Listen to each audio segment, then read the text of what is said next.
Hello दोस्तों, कैसे हैं आप लोग। उम्मीद करते हैं कि आप लोग अच्छे होंगे।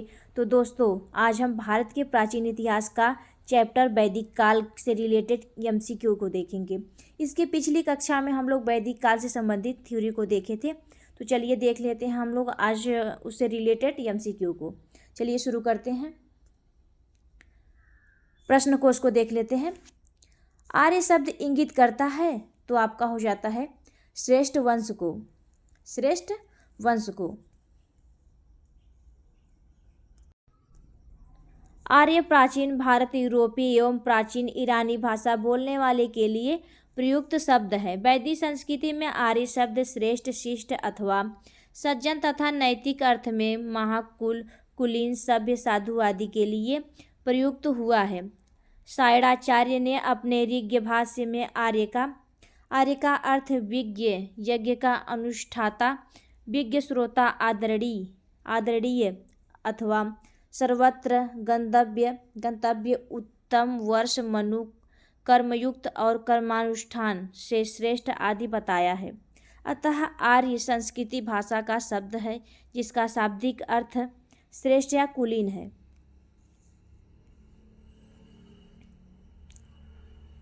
क्लासिकीय संस्कृति में आर्य शब्द का अर्थ तो आपका हो जाएगा एक उत्तम व्यक्ति। क्लासिकीय संस्कृति में आर्य शब्द का अर्थ है एक उत्तम व्यक्ति। वैदिक साहित्य में कहीं भी आर्य का एक जाति अथवा विशेष भाषा भाषीय के रूप में उल्लेख नहीं हुआ है।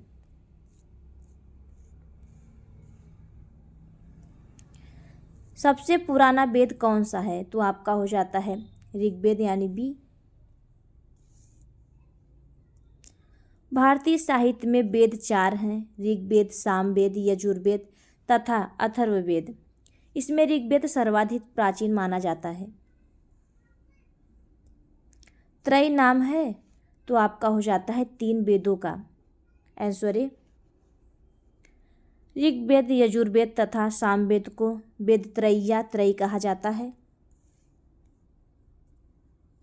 किस वैदिक ग्रंथ में वर्ण शब्द का सर्वप्रथम नामोल्लेख मिलता है तो आपका हो जाता है ऋग्वेद आंसर है। वर्ण शब्द का सर्वप्रथम उल्लेख ऋग्वेद में मिलता है। ऋग्वेद में वर्ण शब्द रंग के अर्थ में तथा कहीं कहीं व्यवसाय चयन के अर्थ में प्रयुक्त हुआ है। आर्यों को गौरव वर्ण तथा दासों को कृष्ण वर्ण का कहा गया है। ऋग्वेद के 10वें मंडल के पुरुष सूक्त में सर्वप्रथम क्षुद्र शब्द मिलता है। कहाँ? 10वें मंडल में ऋग्वेद की।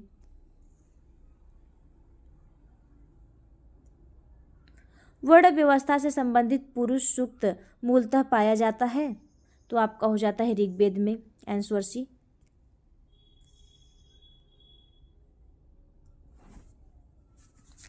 सुमेलित कीजिए। अथर्ववेद आपका हो जाएगा औषधि से संबंधित है। ऋग्वेद आपका ईश्वर महिमा से संबंधित है।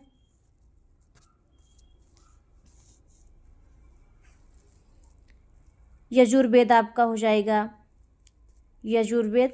बलिदान से संबंधित है।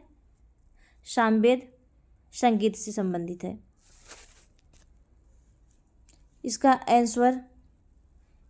आंसर ये हो जाएगा 3, 1, 2, 4।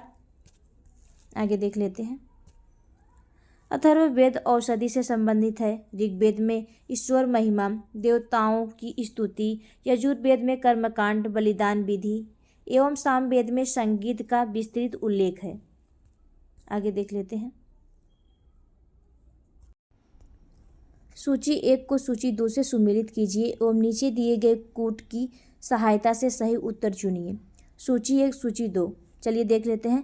ऋग्वेद स्रोत एवं प्रार्थनाएं, यजुर्वेद स्रोत एवं कर्मकांड, सामवेद संगीत एवं स्रोत, अथर्ववेद तंत्र मंत्र एवं वशीकरण।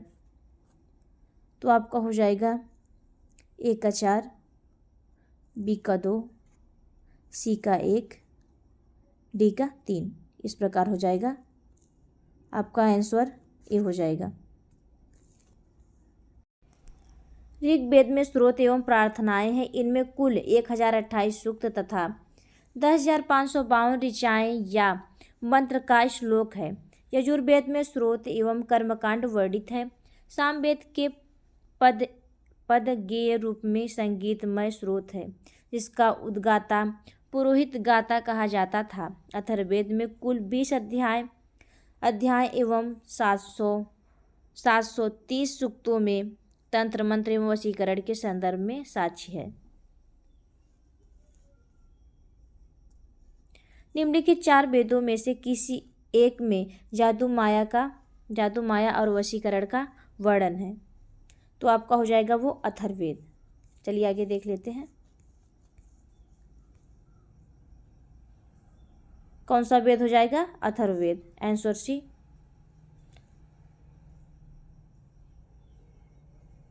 इसको छोड़ देते हैं। ऋग्वेद है तो आपका हो जाएगा आंसर ए, स्रोतों का संकलन।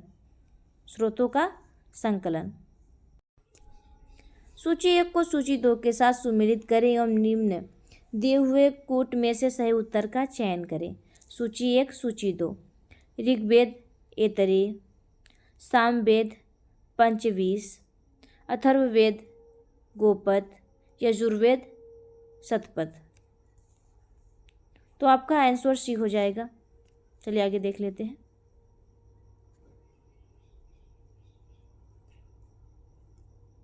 सही सुमेलन इस प्रकार है। ऋग्वेद ऐतरेय, सामवेद पंचवीस, अथर्ववेद गोपद, यजुर्वेद शतपथ। निम्नलिखित में से कौन सा ब्राह्मण ग्रंथ ऋग्वेद से संबंधित है, तो आपका हो जाएगा ऐतरेय ब्राह्मण। Answer A.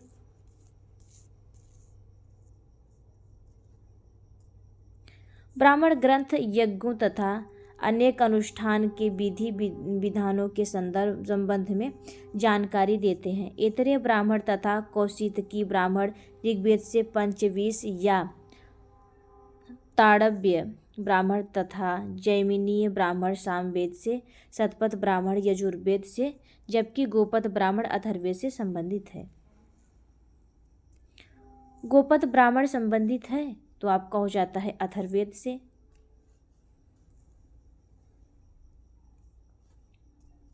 ऋग्वेद का कौन सा मंडल पूर्णतः सोम को समर्पित है, तो आपका हो जाएगा 9वां मंडल। Answer C. ऋग्वेद में कुल 10 मंडल हैं। इनके 9वें मंडल के सभी 114 सूक्त सोम को समर्पित है। ऋग्वेद संहिता का 9वां मंडल पूर्णतः किसको समर्पित है, तो आपका हो जाएगा सोम और इस पेय पर नामकृत देवता।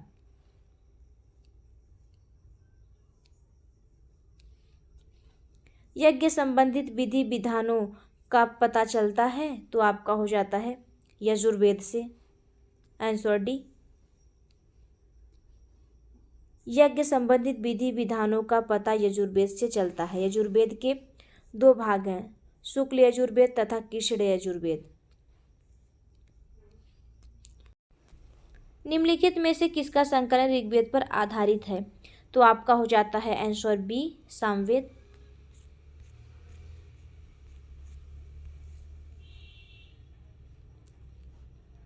सामवेद में कुल 1875 ऋचाएँ हैं, जिनमें से सामान्य मत के अनुसार 75, जबकि कुल विद्वानों के अनुसार 99 को छोड़कर शेष सभी ऋग्वेद में भी उपलब्ध हैं। अतः सामवेद का संकलन ऋग्वेद पर आधारित है। किस पर? ऋग्वेद पर आधारित है। भारत के किस स्थल की खुदाई से लौह धातु के प्रचलन के प्राचीनतम प्रमाण मिलते हैं, तो आपका हो जाता है बी, अतरंजी खेड़ा।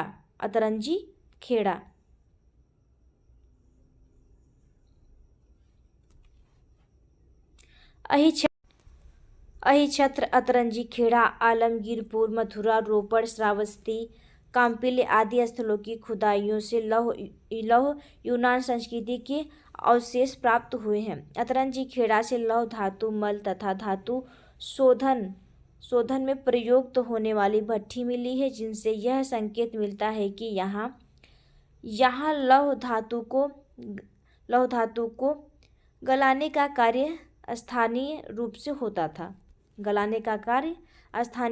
होता था। उपनिषद पुस्तकें हैं तो आपका हो जाता है दर्शन पर, आंसर डी। उपनिषद दर्शन पर आधारित पुस्तकें हैं, इन्हें वेदांत भी कहा जाता है। उपनिषदों का मुख्य विषय है तो आपका हो जाता है दर्शन, आंसर बी।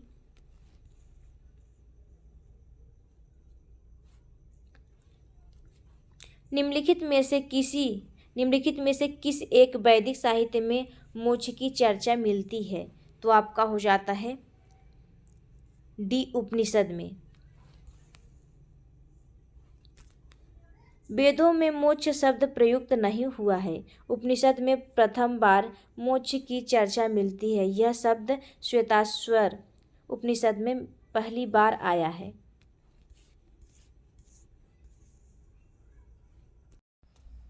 आध्यात्म ज्ञान के विषय में नचिकेता और यम का संवाद किस उपनिषद में प्राप्त होता है तो आपका हो जाएगा आंसर सी, कंठोपनिषद में।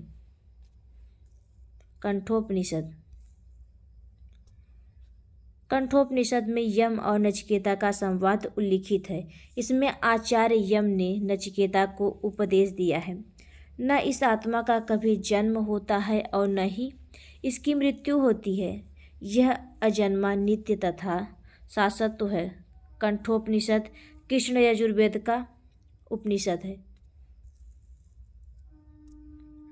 नचिकेता आख्यान का उल्लेख मिलता है तो आपका हो जाएगा आंसर सी, कंठोपनिषद में।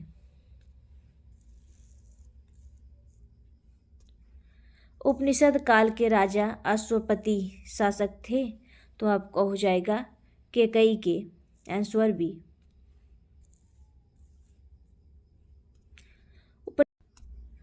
उपनिषदों में वर्णित राजाओं में विदेह के राजा जनक, पांचाल के राजा प्रवाड़, जाम्बाली, केकई के राजा अश्वपति और काशी के राजा अजातशत्रु प्रमुख थे। निम्नलिखित में से वैदिक साहित्य का सही क्रम कौन सा है तो आपका हो जाएगा आंसर ए, वैदिक संहिताएं, ब्राह्मण, आरण्यक, उपनिषद। वैदिक साहित्य का सही क्रम वैदिक संहिताएं, ब्राह्मण, आरण्यक, उपनिषद हो जाएगा। आरंभिक वैदिक साहित्य में सर्वाधिक वर्णित नदी है तो आपका हो जाएगा आंसर ए, सिंधु नदी।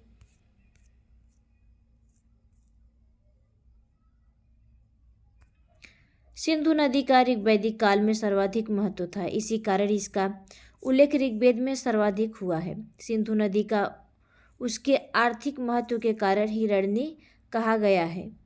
क्या कहा गया? हिरण्य। वैदिक नदी अस्किनी की पहचान निम्नलिखित नदियों में से किस एक के साथ की जाती है?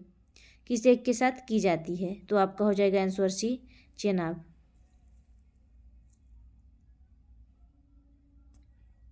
वैदिक नदी अस्किनी की पहचान चेनाब नदी से की गई है, अतः विकल्प सी सही उत्तर है। ऋग्वेद में निम्नलिखित किन नदियों का उल्लेख अफगानिस्तान के साथ आर्यों के संबंध का सूचक है तो आपका हो जाएगा सी, कुंभा, कुरुमु।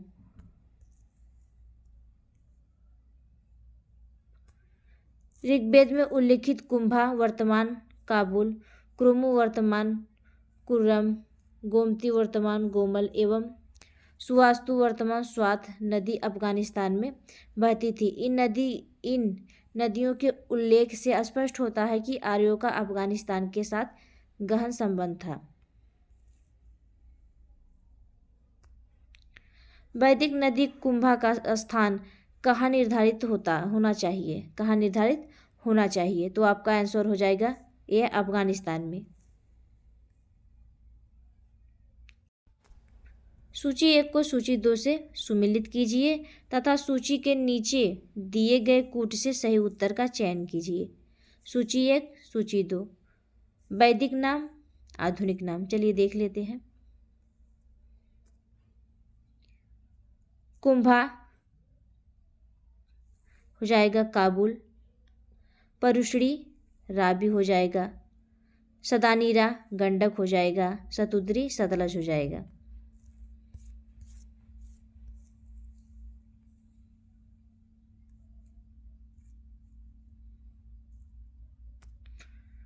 आंसर भी हो जाएगा 2, 3, 1, 4।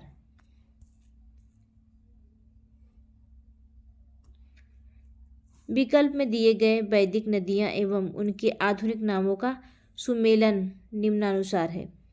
वैदिक नदियां, आधुनिक नदियां। कुंभा काबुल, परुशड़ी राबी, सदानीरा गंडक, सतुद्री या सतुद्री सतलज। निम्नलिखित में से कौन सी प्रथा तो चतुष्टय वेदोष्ट काल में प्रचलित हुई? तो आपका हो जाएगा आंसर ए और सी दोनों।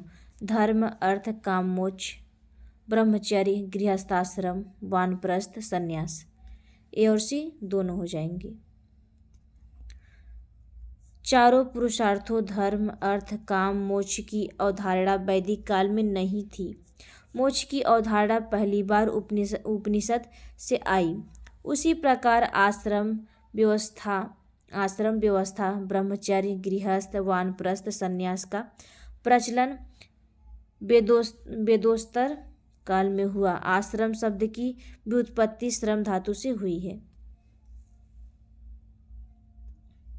धर्म तथा रीत भारत की प्राचीन वैदिक सभ्यता के एक केंद्रीय विचार को चित्रित करती है। इस संदर्भ में निम्नलिखित कथनों पर विचार कीजिए। धर्म व्यक्ति के दायित्वों एवं स्वयं तथा दूसरों के प्रति व्यक्तिगत कर्तव्यों की संकल्पना था। ये सही है।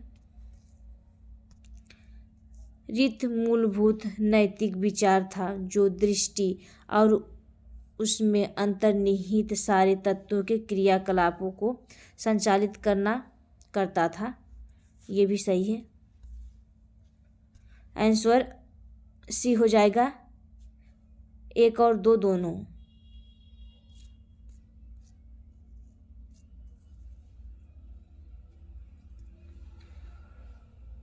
प्रश्न का दोनों कथन भारत की प्राचीन वैदिक सभ्यता के संदर्भ में सही हैं, अतः सही उत्तर विकल्प सी होगा।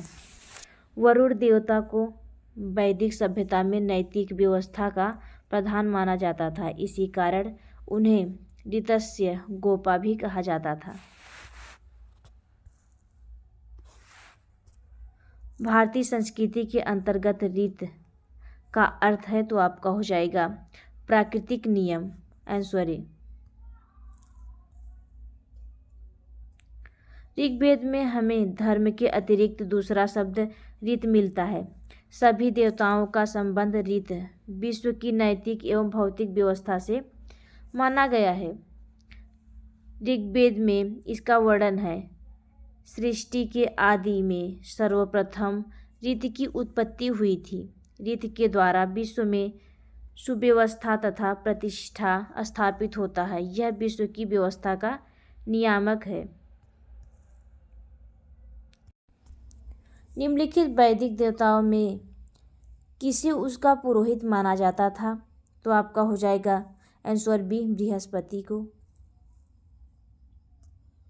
बृहस्पति जी को वैदिक देवताओं का पुरोहित माना जाता था। निम्नलिखित में कौन सी वह ब्रह्मवादिनी थी जिसने कुछ वेद मंत्रों की रचना की थी? तो आपका हो जाएगा ए लोपामुद्रा। वैदिक साहित्य में कई ऐसी विदुषी स्त्रियों का उल्लेख मिलता है जिन्होंने वेद मंत्रों की रचना की थी, यथा अपाला, घोषा, विश्ववारा, लोपामुद्रा आदि। लोपामुद्रा अगस्त्य ऋषि की पत्नी थी। ऋग्वैदिक काल में निष्क शब्द का प्रयोग एक आभूषण के लिए होता था, किंतु परवर्ती काल में उसका प्रयोग इस अर्थ में हुआ है। तो आपका हो जाएगा डी, सिक्का के रूप में। वैदिक काल में सोने के हार को निष्क कहा जाता था। निष्क के प्रयोग ने आगे आने वाले सिक्कों के व्यवहार के मार्ग को प्रशस्त कर दिया।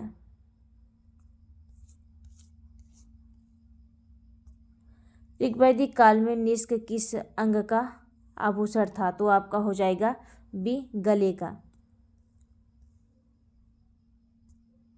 ऋग्वैदिक काल में निष्क गले में पहना जाने वाला एक प्रकार का हार था।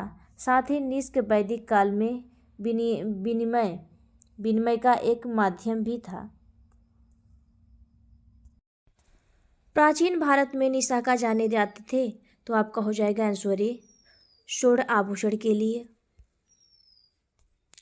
बौद्धिस्ट जातक समेत 3 प्रकार के सिक्कों का उल्लेख मिलता है। प्रथम क्रम में निशाका या निष्क, दूसरे क्रम में सुवर्ण और तीसरे क्रम में मशाका। मशाका मूल्य की दृष्टि से सबसे निम्न और निशाका उच्च मूल्य वाली मुद्रा थी। बोगाज-कोई महत्वपूर्ण है क्योंकि आंसर बी हो जाएगा। यहाँ से प्राप्त अभिलेखों में वैदिक देवताओं एवं देवियों का नामोल्लेख प्राप्त होता है।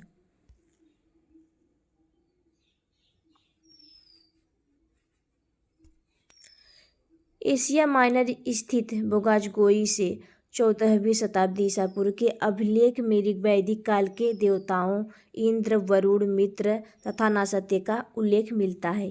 इनसे ज्ञात होता है कि वैदिक आर्य ईरान से होकर भी भारत आए होंगे।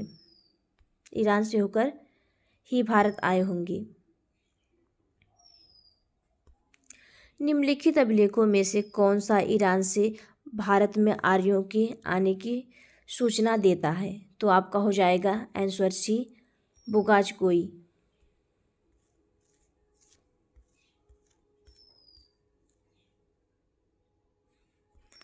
14वीं शताब्दी ईसा पूर्व का एक अभिलेख जिसमें वैदिक देवताओं का वर्णन प्राप्त होता है। तो आपका हो जाएगा आंसर बी, बोगाज-कोई से।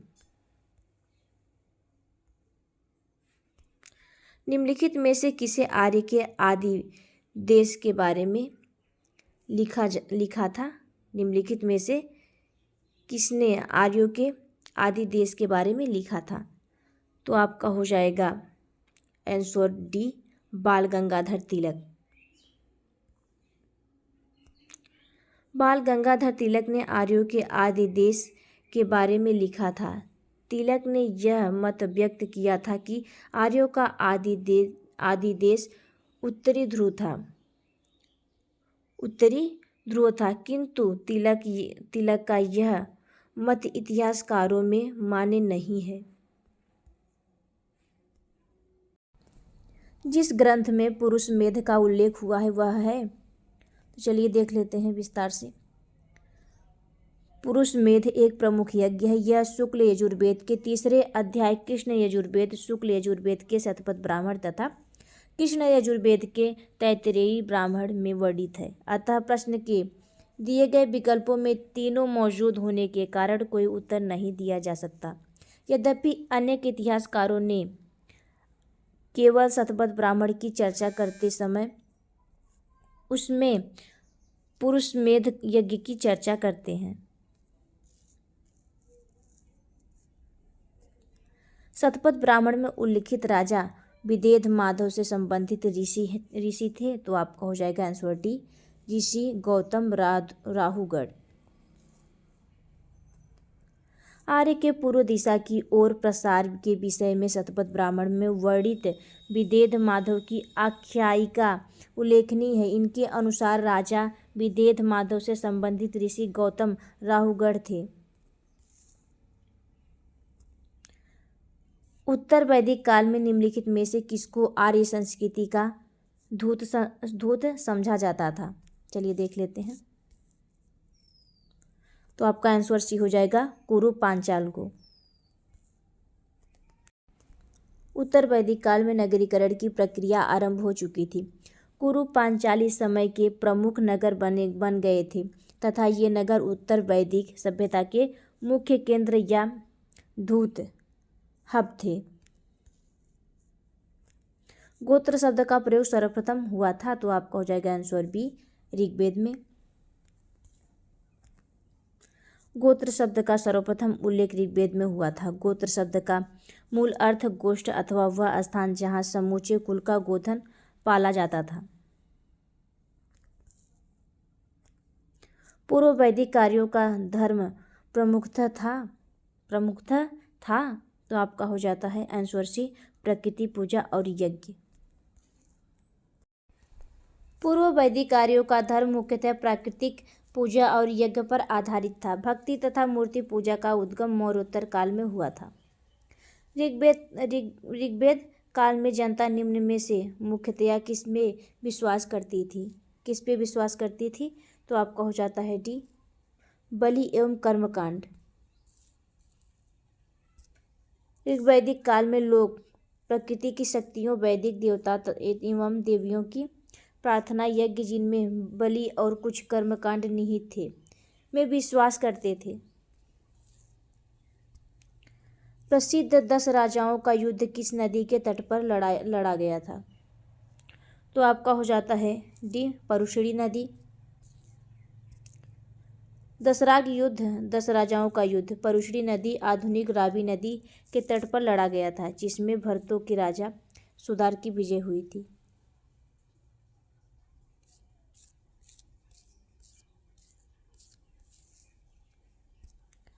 ऋग्वेद में उल्लिखित प्रसिद्ध 10 राजाओं का युद्ध किस नदी के किनारे लड़ा गया था, तो आपका हो जाता है आंसर ए, परुशड़ी नदी।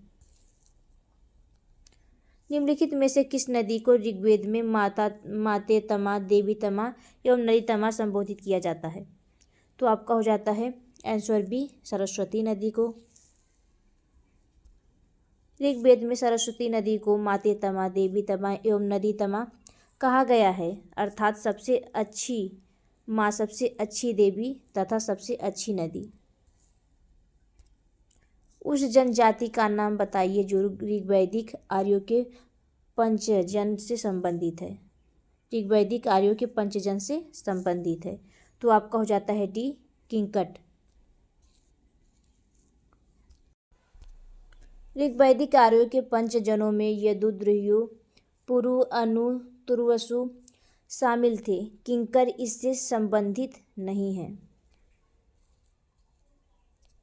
प्राचीन काल में आर्यों के जीविकोपार्जन का मुख्य साधन था, तो आपका हो जाता है आंसर ए, कृषि। आर्य संस्कृति मूलतः पशुपालन और कृषि संस्कृति रही है। ऋग्वैदिक में कई मंत्रों में कृषि तथा उनके कार्यकलापों का वर्णन है। अच्छी कृषि के लिए वर्षा की कामना की गई है तथा पशुओं को चराने और पालने का अनेक स्थानों पर वर्णन है। उत्तर वैदिक काल में कृषि प्रधान संस्कृति थी।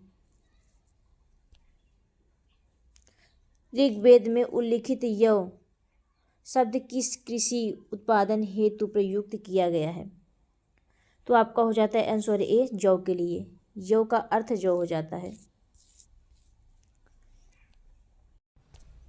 ऋग्वेद में उल्लिखित यव शब्द का जौ से तादात्म्य स्थापित किया गया है। सूची 1 एवं सूची 2 को सुमेलित कीजिए तथा नीचे दिए गए कूट से सही उत्तर चुनिए। ब्रूहु आपका हो जाएगा चावल, मुद्रंग आपका हो जाएगा मूंग से, यव आपका जौ से हो जाएगा, इच्छू आपका गन्ना से हो जाएगा। आंसर आपका डी हो जाएगा। सही सुमेलन इस प्रकार है। सूची 1, सूची 2। ब्रूहु चावल, मुंदंग मूंग, यव, जौ, इच्छु, गन्ना। ऋग्वैदिक पढ़ी किस वर्ग के नागरिक थे? तो आपका हो जाता है आंसर डी, व्यापारी। व्यापारी वाणिज्य प्रधानतः पढ़ी लोग कहते थे। ऋग्वेद में पढ़ी शब्द का उल्लेख कई स्थानों पर हुआ है। पढ़ी ऋण देते थे तथा ब्याज बहुत अधिक लेते थे। उन्हें बेकनाट सूदखोर कहा जाता था। वैदिक युग में प्रचलित लोकप्रिय शासन प्रणाली थी। तो आपका हो जाता है आंसर डी, वंश परंपरागत राजतंत्र। वैदिक काल में प्रचलित लोकप्रिय शासन प्रणाली वंश परंपरागत राजतंत्र प्रणाली थी। यद्यपि जनता द्वारा चुनाव के भी कुछ उदाहरण मिलते हैं। चलिए देख लेते हैं। वैदिक युगीन सभा, आपका हो जाता है आंसर सी, मंत्रिपरिषद थी। वैदिक काल में सभा एवं समिति नामक दो संस्थाएं राजा की निरंकुशता पर नियंत्रण रखती थी। संभवतः सभा कुलीन या वृद्ध मनुष्यों की संस्था थी, जिसमें उच्च कुल में उत्पन्न व्यक्ति ही भाग ले सकते थे। किस वेद में सभा और समिति को प्रजापति की दो पुत्रियां कहा गया है? तो आपका हो जाएगा आंसर डी, अथर्ववेद में। अथर्ववेद में सभा और समिति को प्रजापति की दो पुत्रियां कहा गया है। ऋग्वैदिक जनसभा को न्यायिक कार्यों से संबंधित थी। तो आपका हो जाएगा आंसर है सभा। सभा, समिति एवं विदथ ऋग्वैदिक कालीन जनतांत्रिक संस्था थी। इस संस्थाओं में सभा न्यायिक कार्यों से संबंधित थी। ऋग्वेद में सभा का 8 बार उल्लेख हुआ है। आयुर्वेद अर्थात जीवन का विज्ञान का उल्लेख सर्वप्रथम मिलता है। तो आपका हो जाता है आंसर डी, अथर्ववेद में। अथर्ववेद में सामान्य मनुष्यों के विचारों तथा अंधविश्वासों का विवरण मिलता है। इसमें विविध विषयों या रोग निवारण, समन्वय, राजभक्ति, विवाह तथा प्रणय गीतों आदि के विवरण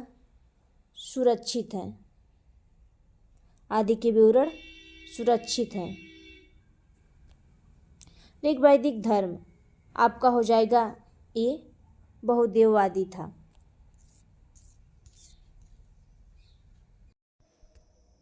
ऋग्वेद में हम प्रथम दृष्टया बहुदेववादी पॉलीथीइस्टिक के दर्शन होते हैं। आर्य विभिन्न देवताओं के अस्तित्व में विश्वास करते थे। मुख्यतया वैदिक देवताओं के 3 वर्ग हैं: दुरस्थान, आकाश के देवता, अंतरिक्ष के देवता तथा पृथ्वी के देवता। इन देवताओं की स्तुति करते समय वैदिक ऋषि जब जिस देवता की स्तुति करते हैं उसे ही प्रमुख या सर्वश्रेष्ठ देवता कहते हैं। इसे एकैश्वरवाद भी कहा जाता है। इनके अलावा ऋग्वेद में एक सत विप्रा बहुधा वदंती कहकर एकैश्वरवाद का भी समर्थन किया गया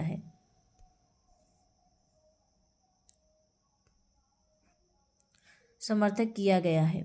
ऋग्वेद के एकैश्वरवाद में अद्वैतवाद, सर्वदेवतावाद तथा बहुदेवतावाद की दृष्टि समाहित है, किंतु वेदों का यह एक देवतावाद आधुनिक ईश्वरवाद के स्वरूप से अलग है। सर्वाधिक ऋग्वैदिक सूक्त समर्पित है। तो आपका हो जाता है आंसर बी, इंद्र को। ऋग्वेद में इंद्र का वर्णन सर्वाधिक प्रतापी देवता के रूप में किया जाता है, जिसे 250 सूक्त समर्पित हैं। यह ऋग्वैदिक काल में सर्वाधिक लोकप्रिय देवता था। इंद्र को आर्यों का युद्ध नेता तथा वर्षा का देवता माना जाता है। ऋग्वेद में अग्नि को 250 सूक्त समर्पित हैं और वह इस काल के दूसरे सर्वाधिक महत्वपूर्ण देवता हैं। निम्नलिखित में से किसे ऋग्वेद में युद्ध देवता समझा जाता है? तो आपका हो जाएगा आंसर बी, इंद्र को। ऋग्वेद में सर्वाधिक संख्या में मंत्र संबंधित हैं, तो आपका हो जाता है अग्निदेव से। ऋग्वेद में सर्वाधिक संख्या में मंत्र इंद्र को समर्पित है, किंतु वह इस प्रश्न के विकल्प में नहीं है। दूसरे स्थान पर अग्नि को 200 मंत्र समर्पित हैं, अतः सही उत्तर विकल्प ए है।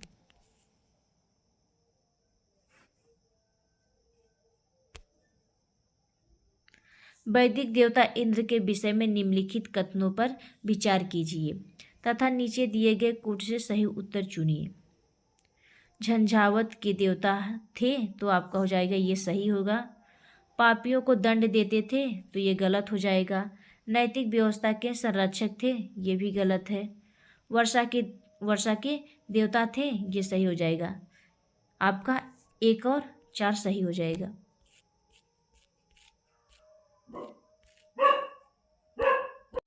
विकल्प डी हो जाएगा। विकल्प डी आपका सही उत्तर हो जाएगा।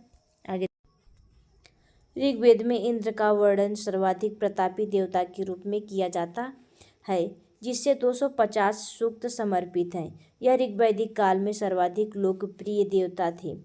इंद्र को आर्यों का युद्ध नेता तथा वर्षा, आंधी, तूफान का देवता माना जाता है। इंद्र को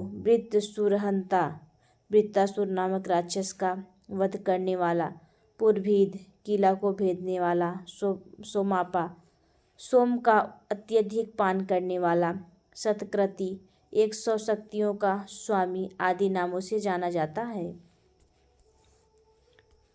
नैतिक व्यवस्था का संरक्षक वरुण को कहा गया है। इनके अतिरिक्त कुछ मंत्रों में पापियों को दंड देने के लिए इंद्र और सोम से प्रार्थना की गई है। इससे स्पष्ट होता है कि इंद्र पापियों को दंड भी देते थे। प्रश्न विकल्प में कथन 1, 2, 4 न होने के कारण विकल्प डी 1 एवं 4 ज़्यादा उपयुक्त है। निम्नलिखित में से पूर्व वैदिक कार्यों का सर्वाधिक लोकप्रिय देवता कौन था? तो आपका हो जाएगा आंसर डी, इंद्र। वैदिक देवमंडल में निम्न में से कौन से देवता युद्ध का देवता माना जाता है? तो आपका हो जाएगा आंसर बी, इंद्र।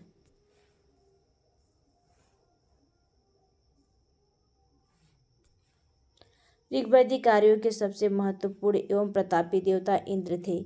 इन्हें ऋग्वेद में विभिन्न नामों से पुकारा गया है। इन्हें पुरंदर अर्थात किलों को तोड़ने वाला कहा गया है। यह युद्ध नेता के रूप में चित्रित हैं। इंद्र को वृत्तासुर नामक राक्षस का वध करने वाला, पुरभीद दुर्ग या किला को भेदने वाला, सोम का अत्यधिक पान करने वाला, सतक्रति 100 शक्तियों का स्वामी, मधवान, दानी आदि नामों से जाना जाता है। 800 से 600 ईसा पूर्व का काल किस युग से जुड़ा है? तो आपका हो जाएगा ब्राह्मण युग से। आंसर ए हो जाएगा। किस काल में अछूत की अवधारणा स्पष्ट रूप से उदित हुई है? तो आपका हो जाता है आंसर डी, धर्मशास्त्र के समय में। धर्मशास्त्र के समय में शूद्र काल में 4 वर्णों ब्राह्मण, क्षत्रिय, वैश्य एवं शूद्र के अतिरिक्त समाज में अन्य अनेक जातियां तथा अंबष्ठ, उग्र, निषाद, माधव, वैदेहक, रथकार आदि का आविर्भाव अनुलोम एवं प्रतिलोम विवाहों के फलस्वरूप हो गया। पाणिनि ने 2 प्रकार के शूद्रों का उल्लेख किया है, निर्वसित एवं अनिर्वसित। इनमें पहले प्रकार के शूद्र ही अस्पृश्य माने जाते हैं। सत्यमेव जयते शब्द किस उपनिषद से लिया गया है? तो आपका हो जाएगा आंसर ए मुंडकोपनिषद। सत्यमेव जयते शब्द मुंडकोपनिषद से लिया गया है, जिसका अर्थ है सत्य की ही विजय होती है।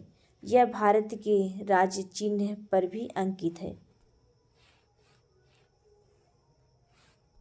सत्यमेव जयते शब्द कहाँ से लिया गया है? तो आपका हो जाएगा आंसर डी मुंडको उपनिषद। भारतीय प्रतीक पर उत्कीर्ण सत्यमेव जयते लिया गया है। तो आपका हो जाएगा आंसर सी मुंडको उपनिषद से। तमसो मां ज्योतिर्गमय कथन है मूलतः। तो आपका हो जाएगा आंसर ए उपनिषदों का। तमसो मां ज्योतिर्गमय कथन बृहदारण्यक उपनिषद से लिया गया है। इस कथन का अर्थ है अंधकार से प्रकाश की ओर।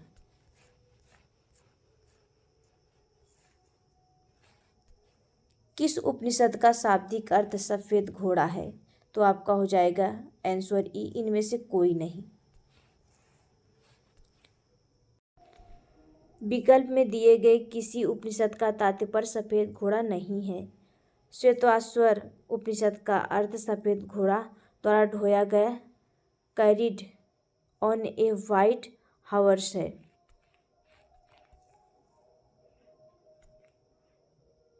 सत्यकाम जाम्बाल की कथा जो अनब्याही माँ होने के लक्षण को चुनौती देती है उल्लेखित है। तो आपका हो जाता है आंसर सी छांदोग्य उपनिषद। सत्यकाम जाम्बाल महर्षि गौतम के शिष्य थे, जिनकी माँ का नाम जाम्बाला था। सत्यकाम जाम्बाल की कथा जो अनब्याही माँ होने के लक्षण को चुनौती देती है, इनकी कथा छांदोग्य उपनिषद में उल्लिखित है।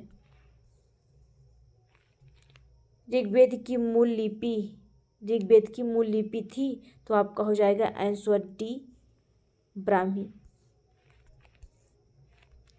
ऋग्वेद की मूल लिपि ब्राह्मी थी। ऋग्वेद में कुल 10 मंडल तथा 1028 सूक्त। ऋग्वेद के पुरोहित को होता कहा जाता था। क्या होता बोलते थे। वैदिक कर्मकांड में होता का संबंध है। तो आपका हो जाएगा आंसर है ऋग्वेद से।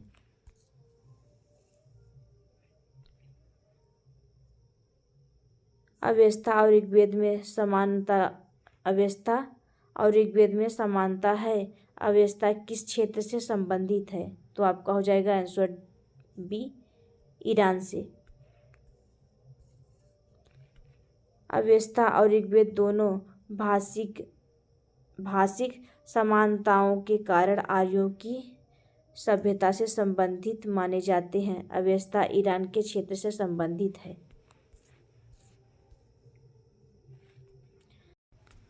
वैदिक काल में किस जानवर को अघन्य माना गया है?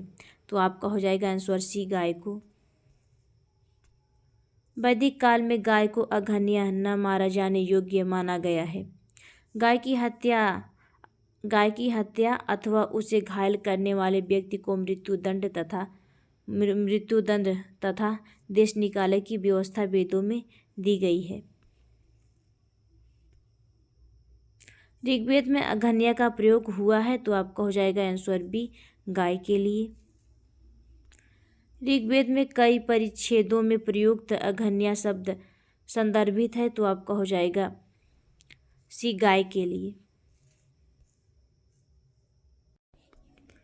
ऋग्वेद कालीन आर्यों और सिंधु घाटी के लोगों की संस्कृति के बीच अंतर के संबंध में निम्नलिखित कथनों में से कौन सा सही है? ऋग्वेद कालीन आर्य कवच और शिरस्त्राण हेलमेट का उपयोग करते थे, जबकि सिंधु घाटी सभ्यता के लोगों में इनके उपयोग का कोई साक्ष्य नहीं मिलता है। ये सही हो जाता है आपका, यानी आंसर आपका केवल ए हो जाएगा।